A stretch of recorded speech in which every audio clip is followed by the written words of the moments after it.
Welcome to the Avid Dreams Podcast. I am your host, JASHAR. Oh, snap, I forgot to turn that.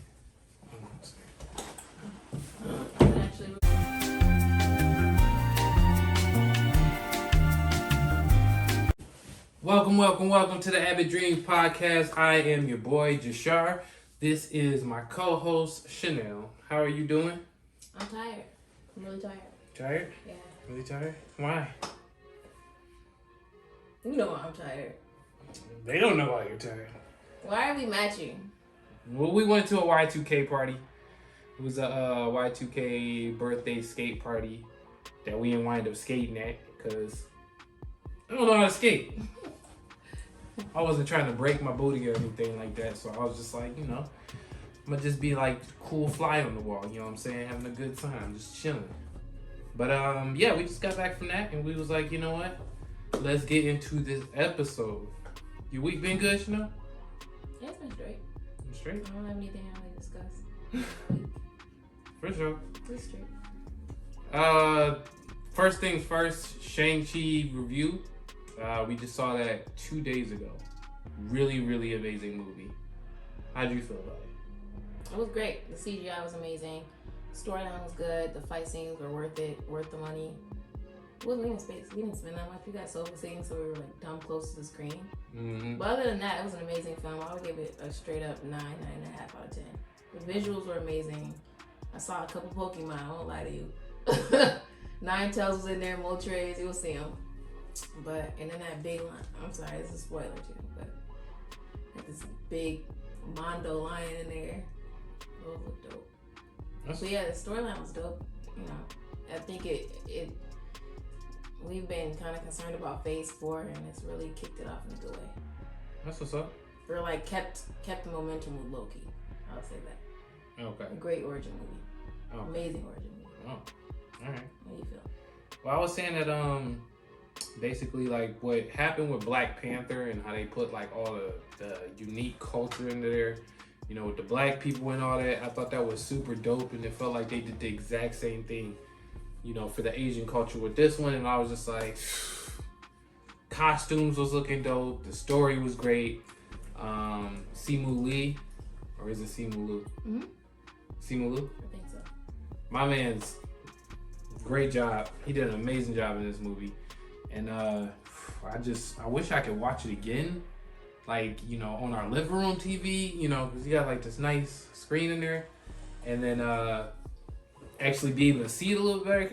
Because, we was just sitting so close that, it was just like reading across the theater. It was crazy, man. But yeah, it was dope. I want to see it again.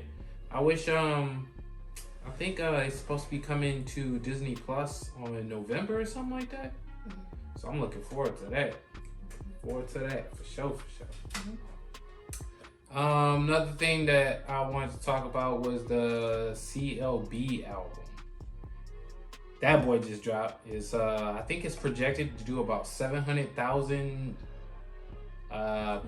units. Yeah, I didn't want to say like streams or anything, but units or something like that, which is a lot higher than the 350 that Kanye just did, which is crazy. Like everybody was saying that Drake was gonna do better, but to actually see it, like I kind of knew he was, but like to see that much growth above like what Kanye just did, it just kind of shows like the shift in balance, when it comes to like the top dudes. How'd you feel about that one? I thought it was a mid album, but also, it had more hits on it than I think Kanye's did. I don't feel like I'm gonna go back to Donda. But I think both of them were mid, but I would definitely place CLB higher. Okay. Especially because that one video dropped for Too Sexy. Yeah. So yeah, that's what I'm gonna say. Like both were mid, but I think CLB was better. I think him dropping a video on the day of his album drop was an amazing idea, especially how entertaining it was. Couple of tracks on there that I really love. Love Jay-Z's verse on Love All. Is that Love All? I believe so. And yeah, like I thought it was a good album. I think it has replayability, quote unquote. I guess replayability. Donda didn't really have that for me. And then also, I kind of did know that Drake was gonna do better than Kanye because Kanye's been playing too much with his audience. True. And it's not just off of Donda alone. Like everything before that, like people have a kind of a bad taste in their mouth about him. He hasn't been really making it better. So I kind of got it, but you know, like I said, CLB was a better album. I got more enjoyment out of it. So yeah, you liked it. Yeah. What you rated out of a 5? That boy was cold. Out of a 5, I'd probably give it a 4. Okay, and what'd you get Donda? Donda, out of a 5, I would probably get at like a 3. Okay. Because it wasn't bad, but it wasn't like amazing to me. Like I liked it. I liked a lot of parts of it. I think last week I said I downloaded like 3 songs, but now I'm like up to 6 songs. At the same time, 6 songs still really ain't much out of 26. So I'm gonna keep playing it and see if anything else catches my ear or whatever. But the Drake project, that was nasty. The first intro track, intro track was so dope. What was it? Certified Love Poet or something? Yeah. That boy is. I only say Drake's was mid because I've heard like more and better out of him. Mm-hmm. Yeah, I'm just going off of his trend alone. That's all. Yeah.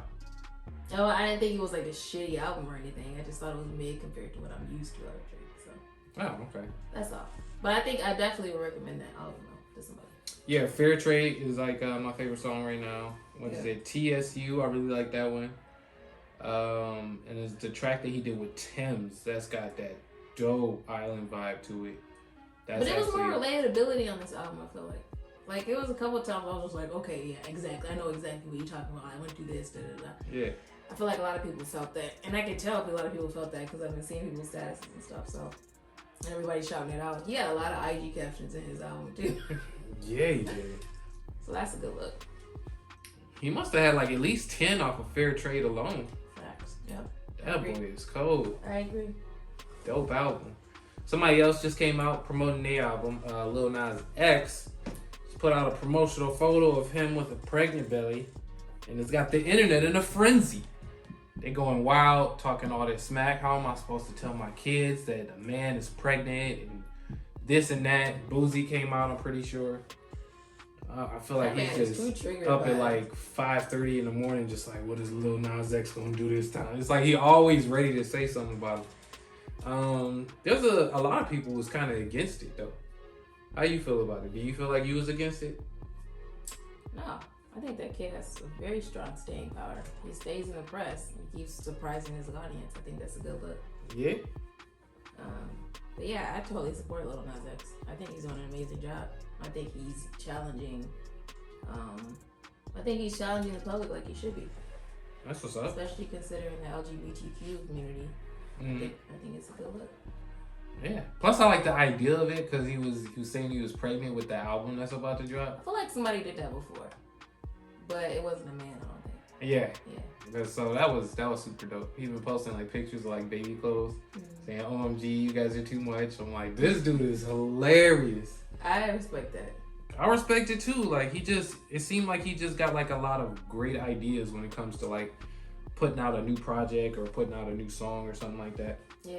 Like everything he did with Montero, and then what he did with the last song, Industry Baby. Yeah. Where he had dancing nude in the shower and stuff. I'm like, this dude, he know exactly what to do to keep the people talking. Yeah, exactly. I love it. It's very strong staying power to me, and always doing something different. That's what I love about him too. Yeah. I actually been digging his music too. Industry Baby is super dope. I liked Montero before it dropped, but then after it dropped, it got overplayed for me. So I was just like, yeah. TikTok got a hold of it. TikTok got a hold of that. But those were funny. They was hilarious. Oh yeah, no. Right.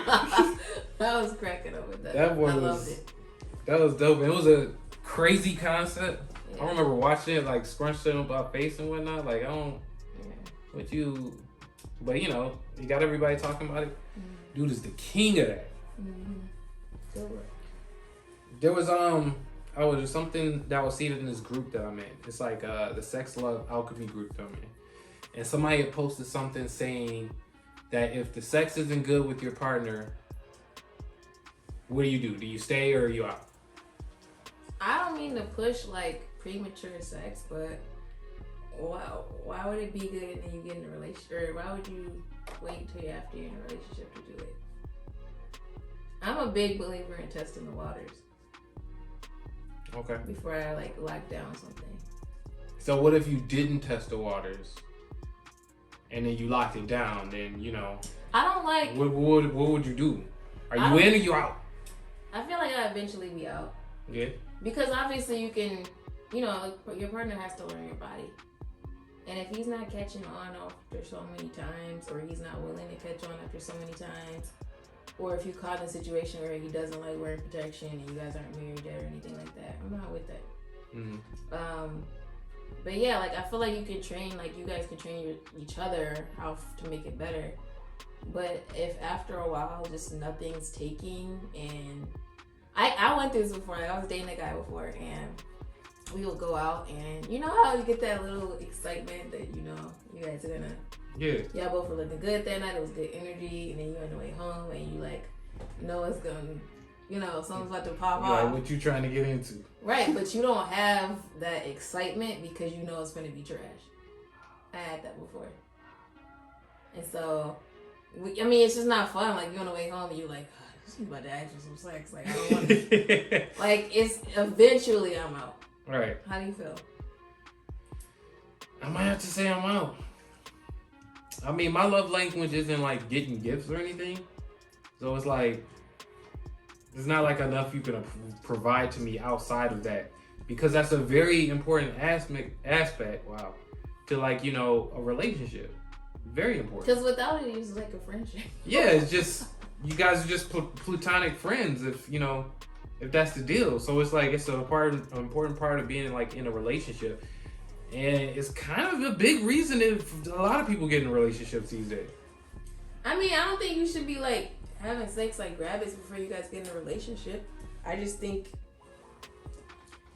if you do wait and you find out it's trash, like I said, you have a little time to get acclimated with everything. But after that, and it's still trash, like, what if it's after you fell in love with somebody? Then what do you do? We probably gotta try and teach them something. Would you tell them it was trash? At some point they gonna figure it out. I feel like if that was me in that situation and I tried to like teach them and they just weren't catching on, like, which I think if they're not catching on, I just feel like that's not even trying. Right. So I would just avoid sex after that. Damn. And then they probably. That's what I'm saying. Like they would catch on. And then they're like, "Are you okay?" And then what do you say? Like, why haven't we been? What do you say? That shit is trash, B. That shit is garbage. This shit ain't gonna work. This shit trash. I'm sorry, it's trash. Listen, I love you. I love you so much. But it's trash. I can't do it no more. Either you get better or I'm out. You just gotta lay that shit down and be like, yo, it's not popping. I can't do this. It's not popping like this. I'm out unless you fix some things about yourself. Cause it's like, what do you say like the same thing to somebody who don't wash their body? Get in the bed with a musty ass nigga every night, and you gonna be like, yo, either you wash your ass or I'm out. Figure some shit out about yourself. You know what I'm saying? It's the same thing. You gotta let them know what's going on, or else, they say communication is key. You gotta wash your ass. Communication is key, you know what I'm saying? And a lot of people not good with communication. So if you ain't gonna lay the communication down like that, then I feel you. You gotta get out. You gotta get out. Did anybody like what were most of the comments saying? They weren't putting up with it. There was this one girl who said, I already been out.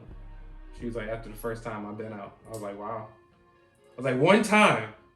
Yeah. Anything can happen at one time. Not the first time. But I will say, I feel like the probability is low after the first time. The second time is trash. Mm-hmm. After that, I feel like the probability is low. It's like you kind of know. Yeah, because I'll be frank, like, a lot of people just aren't really, they're, like, really set in their ways. Like, if the sex has been busting, quote unquote, for them, you know, most people just be like, and then, like, other women don't tell men, like, men be like, I never had complaints before. And you, like, women aren't going to tell you. Like, most of the time, to be honest with y'all, lots of women fake moan. Yeah. So... Actors. There's that. Actors. It's true, like, but I mean, if you with somebody and you got busting sex, obviously you're not having fake moaning going on. But I'm just saying, with a lot of men that are trash, there's a lot of fake orgasms that go on. So that's why I always say. That's why if I ask somebody, like, how is it? How are you in bed? And they respond. You ask that up front, like on the first date? Not on the first date. Like, eventually I ask them. On the second date?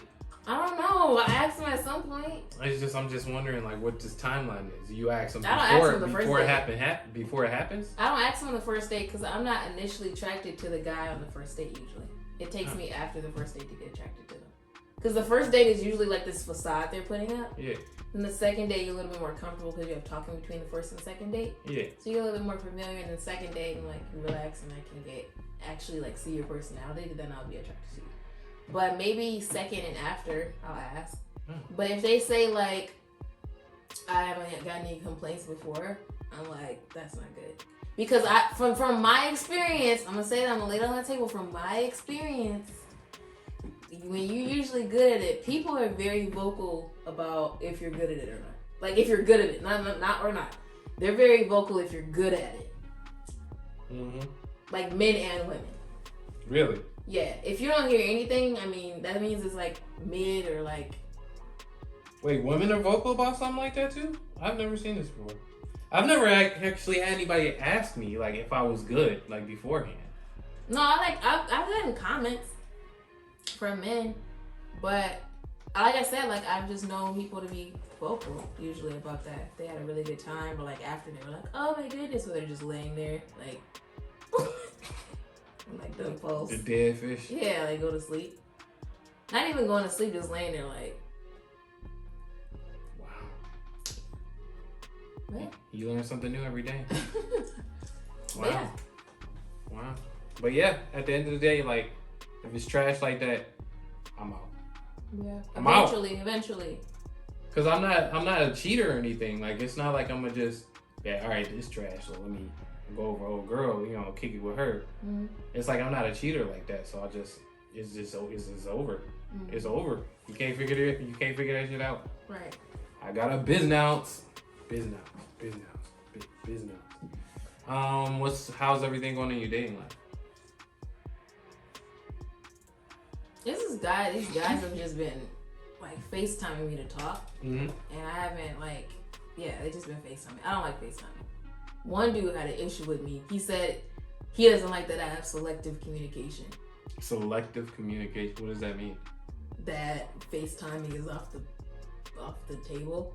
Oh. He can call and text me. Ah. That's wild. Yeah, he was just like, yo, if you ain't feeling me like that, alright. Bye. Oh. Like, don't tell me like you basically saying like you better FaceTime me. Like and then he was like, I expect a quick response if I call or text you. Like, nigga. Like, no.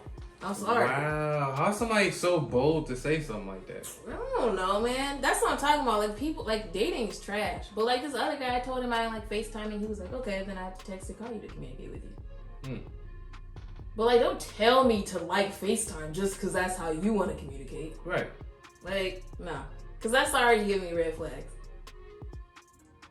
It's giving controlling. Like, don't tell me what I should and shouldn't like. Right. Especially when you paying me already in dust. Like, we haven't even telling me to meet up with you at some intersection after work. You want me to meet up at you at Coolidge and, like, pick a place. Like, you already showing, like, ain't shitness. Like, and then on top of that, I can't even have a choice to not want to FaceTime you. Yeah. Like, bye. Yeah. I don't have time for this. Okay, so is that just one dude you talking to, or? That was one. And then another one. That was one. And then there's this other one. I don't know. There's other guys, but I haven't really had anything that's really busting lately. How about you? You know, it's going. you know, I got a couple of dates lined up. I don't know if I feel like a real connection with any of them quite yet, but they cool to, you know, talk to and kick it with. Yeah, that's good. And there's actually a couple of them that's cool to talk and kick it with. So I like that. That's dope for you. You should let us know how it turns out. We all want to know, right? All right, you know, I'll let you guys know how, you know, some of that stuff turns out on the next episode. But yeah, that's all we got for y'all today. This has been the Avid Dreams Podcast, episode 24. Make sure you like, you subscribe, and you hit that bell so you know every single time we're about to drop a new video. Make sure we catch y'all next week. Peace out. Bye.